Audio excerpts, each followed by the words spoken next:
तन चंदन घसक तन कर मुंहवा देखे हम चश्मा का जवाब चश्मा से कनी अनु एगो को दिल में लागे ना गोलो तो अभी से जौन हम शुरू कइले बानी आ जौन दिलवा में लागे खाली हमारा धुनवा के रिपीट कर दे।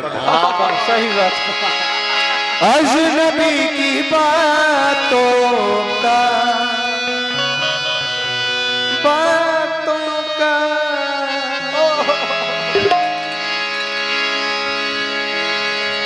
मान के चलो कि हम पायल के पसंद कोई नहीं लेकिन पायल हमारे साथ ना दिली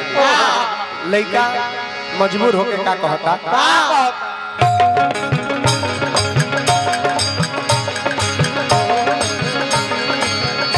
ए पहली अरे दिल के बात ना कहनी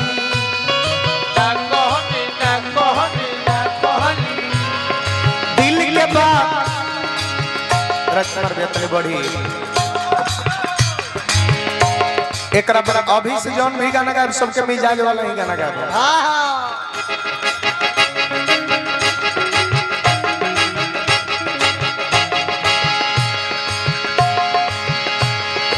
दिल के बात ना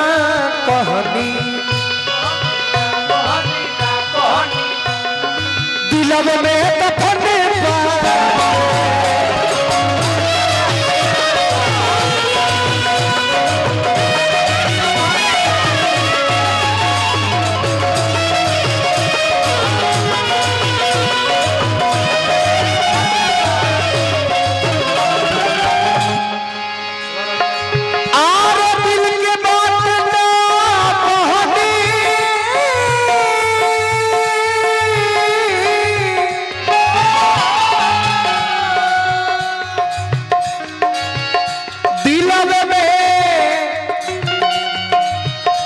दफन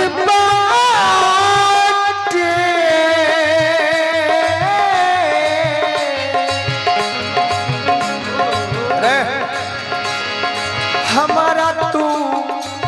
पसंद बारू